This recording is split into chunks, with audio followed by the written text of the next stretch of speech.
앞으로 미국에서 대선을 볼 때 이제 민주당 쪽에서 보게 되면 발등에 불이 떨어졌습니다. 그렇죠. 네. 근데 지금 이게 8월 달에 8월 19일 날 가게 되면은 미국의 그 시카고에서 민주당 전당대회가 있습니다. 요때까지 대선 후보 교체 요게가 얘기가 나오든가 대선 후보에 대한 변화가 나와야 그러니까 바이든 대통령이 지금 사임한다. 그러니까 지금 후보에서 사임한다라는 얘기가 나오게 되면은 그때 분위기가 바뀔 수 있습니다. 근데 아마 아들들은 되게 찬성한다고 하더라고요. 아들들은 아버지 그래도 하세요. 예, 내려오세요. 지금 그러고 계실 때가 아닙니다. 예, 옥체를 보존하실 때입니다. 그러면서 약간 말리는 분위기라고 하는데 요 분이 질 바이든 여사 이분이 아니다. 너희 아버지, 너희 아버지 끝까지 완주하셔야 된다. 그러면서 되게 강력하게 반대한다고 하더라고요. 그래서 지금 분위기는 아마 지금 민주당 쪽에서도 지금 교체해야 되는 얘기가 많은데 교체되는 대상 후보로 이름을 알았었는데 까먹었네요 또. 네. 그러니까 그만큼 비중이 없는 거지. 비중이 없는데 인지도가. 비중은 없는데 만약에 하게 되면 지금 중도 쪽 그 표를 보게 되면 중도 쪽은 지금 트럼프를 싫어하는 쪽이 무지 많거든요. 그렇죠. 네. 그러니까 이걸 끌어오면서 좀 승리를 이끌겠다. 이럴 때 네. 그 오바마 아니면은 클린턴 이런 젊은 트럼프와 정반대되는 에너지 넘치는 네. 딱 이런 사람이 하나 탁 튀어나와야 되는데 그래서 지금 후보 중에 하나가 미셸 오바마거든요. 본인이 안 한다는데. 뭐. 그러니까요. 근데 만약에 또 그런 거 있지 않습니까? 설득. 네. 근데 요 말고 그 다음 후보가 하나 이름이 있었는데 젊은 분이신데, 예, 그 솔직히 다 지금 어르신들 하는 것보다 좀 세대 교체 쪽으로 가서 뭔가 좀 역동적으로 들어가는 것도 좋겠다라고 하는데, 뭐 말씀하셨듯이 과연 대통령감이냐 그런 얘기도 있더라고요. 그분에 대해서. 그래서 일단은 여기서 만약에 후보 없이 그냥 교체 없이 그냥 가겠다. 그러면 민주당은 잘못하게 되면 네, 민주당 약간 좀 그런 느낌입니다. 그래서 변화가 들어오는지는 요 전까지 뭔가 해결이 돼야 될 것 같아서 8월 19일 날 별로 변화 없다 그러면 시장의 반응들은 그냥 트럼프 승리 쪽으로 굳혀갈 것 같기 때문에 그걸 좀 봐야 될 것 같고 그런데 트럼프 그 대통령도 전 대통령도 만만치는 않습니다. 이제 보게 되면 7월 중순 가게 되면은 뉴욕 형사재판 지금 벌어지고 있는데 여기서 이번에 나왔던 그 국가 반란 반모 행위죠. 그때 국회의사당 막 들어왔었을 때 그때 그치. 그거 관련된 쪽에서 실형을 받을 수가 있답니다.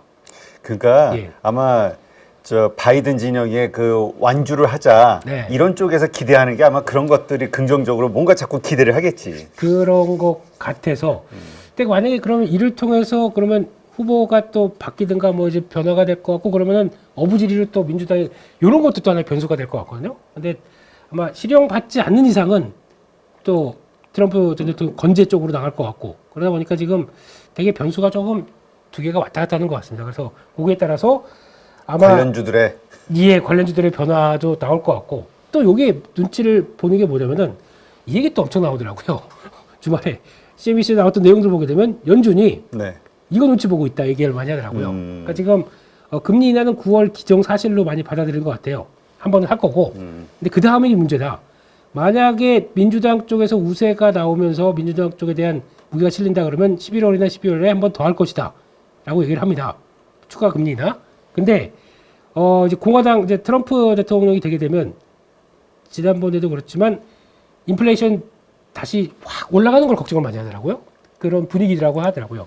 왜냐면 관세 또 올린다. 뭐 이런 얘기부터, 물론 민주당도 마찬가지지만 공화당 쪽에서는 부자 감세가 또 중요한 거니까 그렇죠. 예, 세금 감세하게 되면 재정 또 위축될 거고요. 그러면 또 채권 찍어야 되고 뭐 이러다 보니까 이런 거 논리를 봤었을 때 트럼프가 우세하게 되면 올해 금리는 없다 이런 식으로 나오더라고요.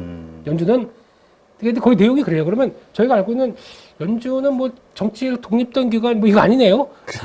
예, 이런 얘기 나오는 거 정도면 그래서 이런 분위기가 있다라는 것도 한번 보시면서 참 별거 다 눈치 보는. 그래서 하반기는 만만치 않을 것 같아요. 장사가.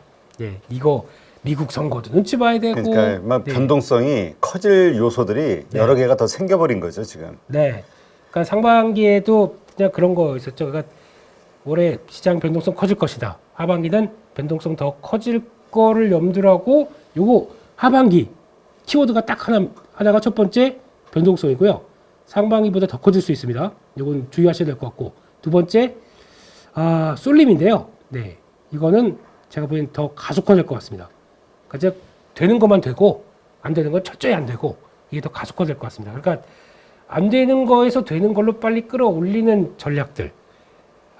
이게 되게 좀 그러니까 요즘 보면은 그런 얘기 많이 나오더라고요. 그러니까 요즘 뭐 이렇게 여러 매체 방송하면서 보면은 댓글이 그런 거 많이 달려요. 저런 잔잔바리 같은 사람들 그만 나오게 해라.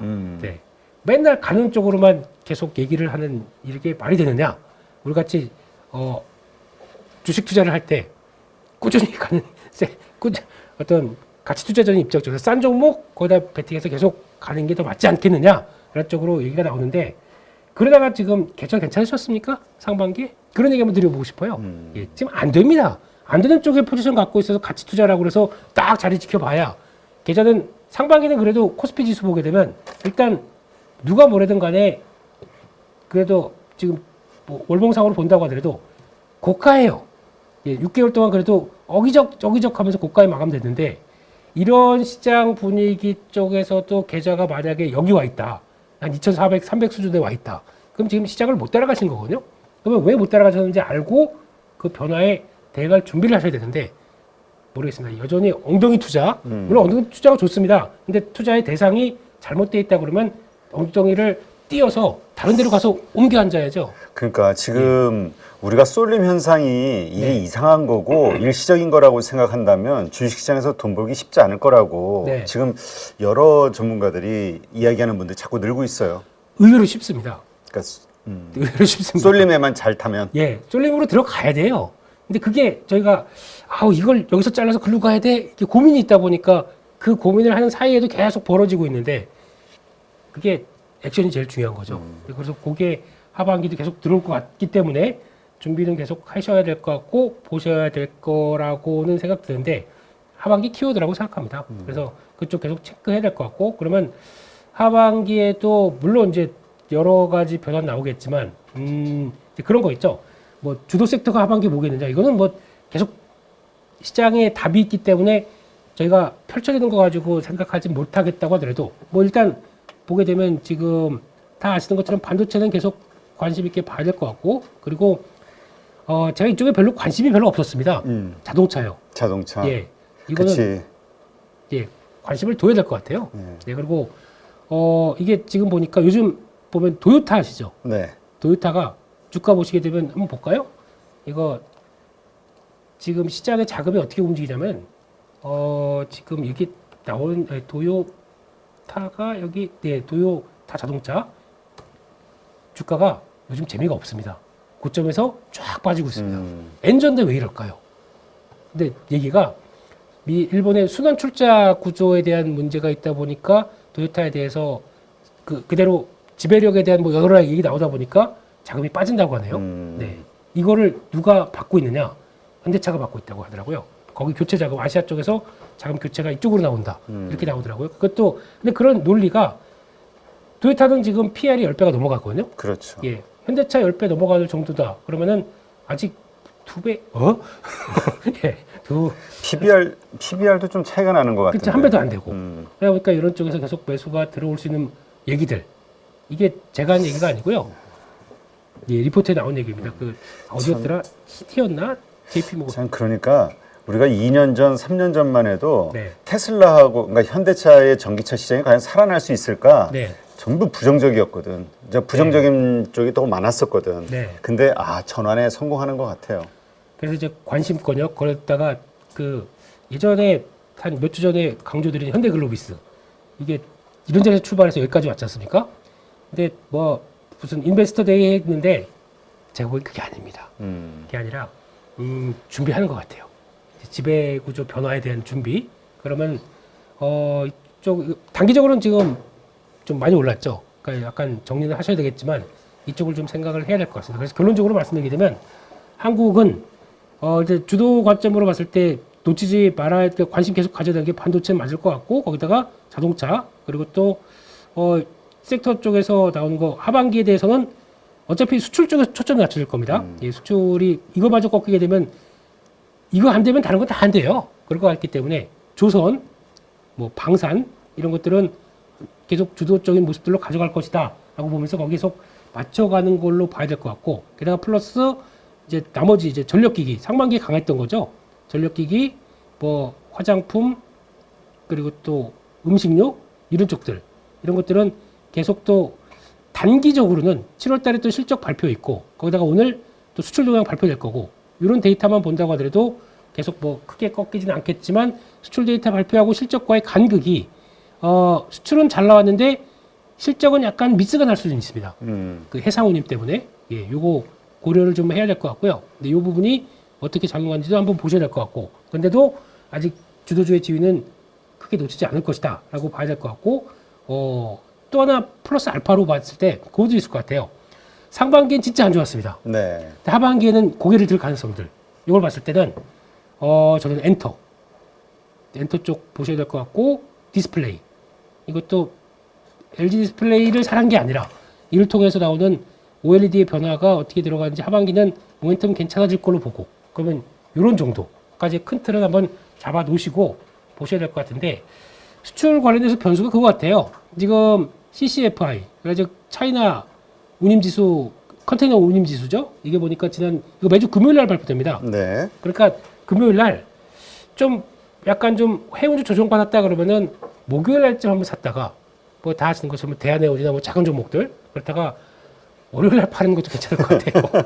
계속 올라가요 이거. 네. 그래서 CCFI 보니까 1829에서 1920이 또한 5% 올랐습니다. SCFI는 3475에서 3700. 쉽게 안 빠져요 이게 지금요. 그러니까 계속 올라가는 기조다. 그러면 요거 이쪽을 플레이하는 것도 좀 염두를 하실 텐데, 이게 영향을 줘서 수출에 그러니까 원달러 환율이 워낙 약세로 가다 보니까 기대감은 상당히 높아지는 건 있는데, 요게 발목을 잡게 되면 예상보다 미스가 나는 실적들이 나올 수도 있겠다는 거, 이것도 염두를 하시면서 같이 보시는 게 맞지 않나라고 생각이 들고 있습니다. 테슬라 보시게 되면, 일단 테슬라의 기본적인 내용부터 보시게 되면 1분기에 테슬라가 생산 판매 대수가 한 38만 대, 39만 대 조금 안 되는 걸로 알고 있습니다. 이번 2분기에는 한 41만 대 정도로 생산 판매 대수가 증가를 했습니다. 전체적인 테슬라의 전기차에 대한 부분들이. 그리고 테슬라 주가 상황에서의 흐름을 보게 되면 최근에 이제 인력 감축, 그러니까 테슬라 직원이 한 14만 명이었다라고 해요. 엔비디아는 한 2만 9천, 3만 명 됩니다. 삼성전자는 13만 명이고요. 테슬라가 인력 감축을 하면서 이 비용에 대해서 이번 2분기에는 어느 정도 영향을 줄 수 있는 비용 감소에 대한 부분이 시장에서 숫자로 확인이 되는 과정이 나타날 수 있다라는 우호적인 분위기가 지금 현재 진행되고 있고요. 그리고 인도 시장이나 서비스 부분 성장에 대해서도 우호적으로 데이터가 나올 수 있는 지금 시점에서의 상황이기 때문에 테슬라의 주가적 측면에서 현재 보게 되더라도 최근 내에서 195불 박스를 돌파했죠. 그러면 의미 있는 지점에서의 테슬라 주가 상황에서의 흐름이 지금 진행되고 있다라는 첫 번째, 그러니까 상승할 수 있는 전체적인 분위기가 만들어지고 있다라는 첫 번째. 테슬라 실적은 7월 17일 정도에 아마 발표되는 걸로 알고 있습니다. 그래서 테슬라의 우호적인 상황에서의 흐름들, 요 위에 이제 쭉 나열된 것들은 테슬라 이제 실적치입니다. 실적치를 보게 되면 뭐 21년, 22년도에 100억 불 정도 수준이었던 게 200억 불까지 올라왔으나 전체적인 성장세가 이제 꺾였다라는 측면에서 주가 하락을 했죠. 여기에 이제 테슬라 외에 전기차 시장에서의 최근에 핫한 종목 리비안입니다. 이제 시장의 전기차 중심의 무게 중심 추가 테슬라에서 리비안으로 옮겨가는 거 아닌가라는 시장에서의 분위기들이 현재 진행이 되고 있습니다. 리비안 같은 경우에도 최근 한 40% 정도 주가가 급등했다, 장중에. 최근 일부 조정을 받긴 했지만 전체적인 추세적 흐름에서의 모습은 기간의 하락 추세를 매듭 짓는 형태에서의 모습이 나타나고 있다라고도 해석이 가능한 부분입니다. 여기에 대해서는 리비안이 주가 상승하고 성장세가 두드러지게 되면 국내 셀사보다는 유럽계 셀사가 수혜를 받을지 않을까라고 우려도 있습니다. 근데 유럽계 셀사가 노르웨이 회사가 있긴 한데요. 수율이 낮고 불량률이 높아서 실제적으로 채택률이 그렇게 높지 않다라고 합니다. 그래서 실제적으로 영향을 크게 받을 수 있는 회사들은 우리나라의 대표적인 3사, 이게 이제 영향을 받을 수 있다라고 이제 지금 시점에서 판단하고 있고요. 그리고 이제 양극재 가격이 조금씩 상승하고 있습니다. 원자재 가격, 리튬이나 탄산 같은 경우에는 아직 첫 번째 바닥은 연초에 찍었고요.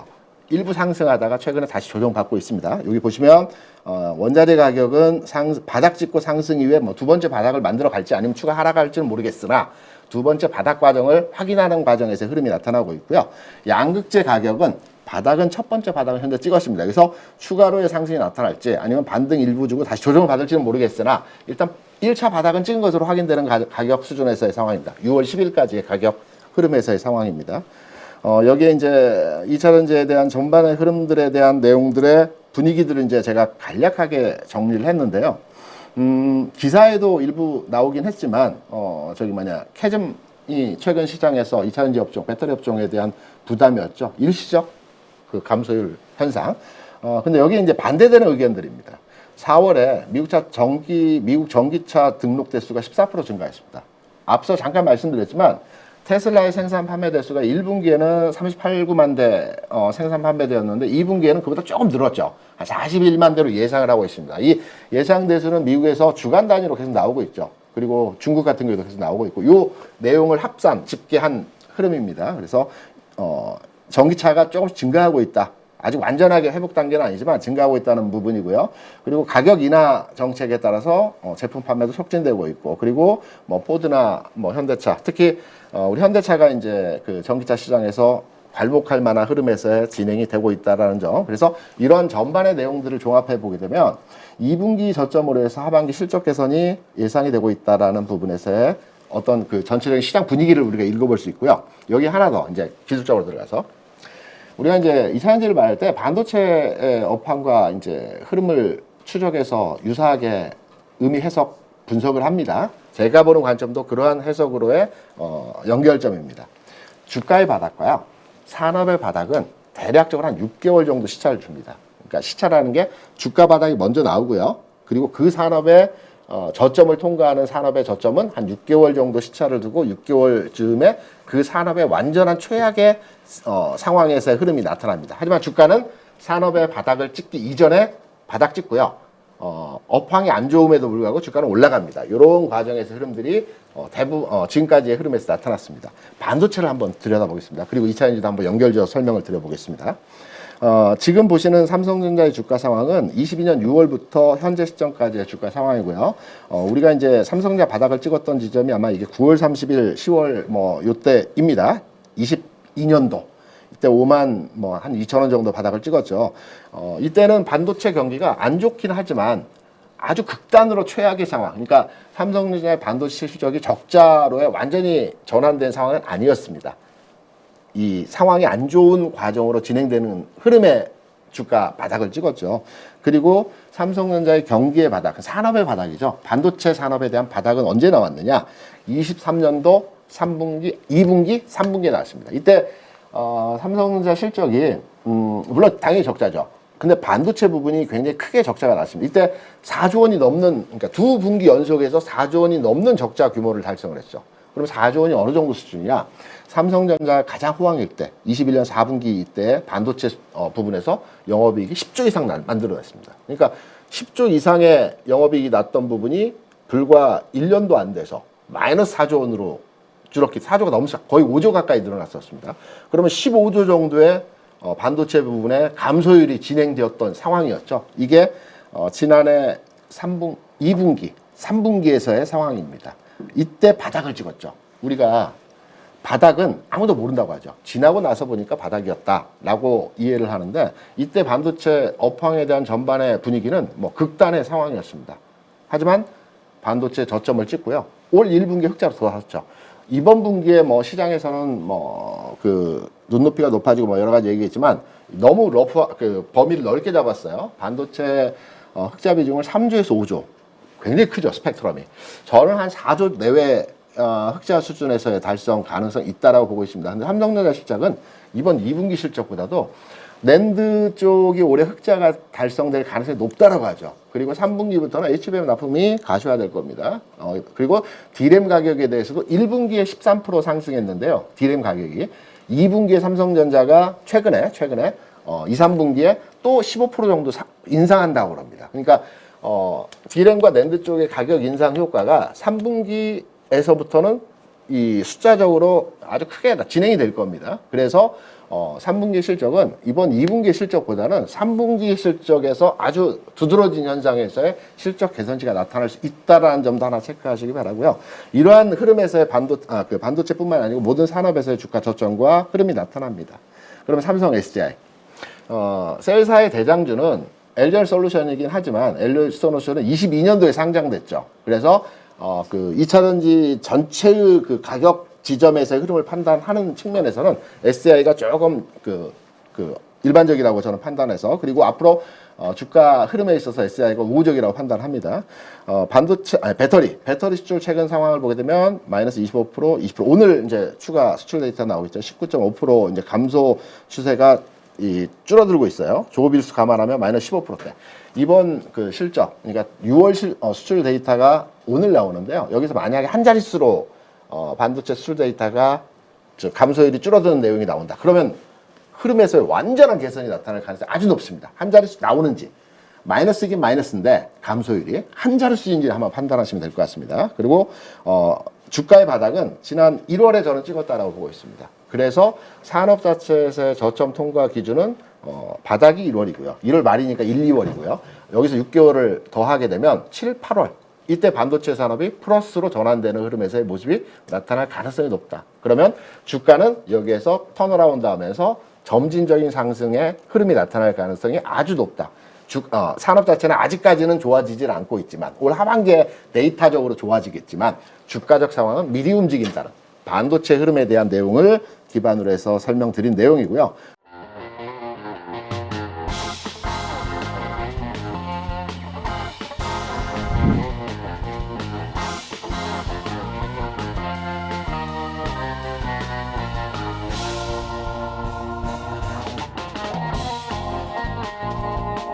네, 여기저기서 많이 또 강의도 들어보시고, 그리고 또 기법이라고 하는 것도 많이 또 체크해보시고 적용시켜보셨을 것 같습니다. 그런데 결과가 좋으십니까? 이거는 저희 클래스만의 강점이 될 겁니다. 네, 섹터 분석을 왜 해야 되고, 그리고 어떤 섹터가 갔었을 때 이를 어떻게 초기에 접근하는지에 대한 여러 가지 방법들, 생각을 많이 하게 되는데, 그에 따른 키포인트들을 알려드리고요. 김 대표는 이렇게 상업 분석한다. 그리고 또 거기서 종목을 찾는다. 라고 하는 여러 가지 기법들, 그리고 그에 따른 효과들을 충분히 노리실 수 있게 하나하나 세부적으로 말씀을 드리고요.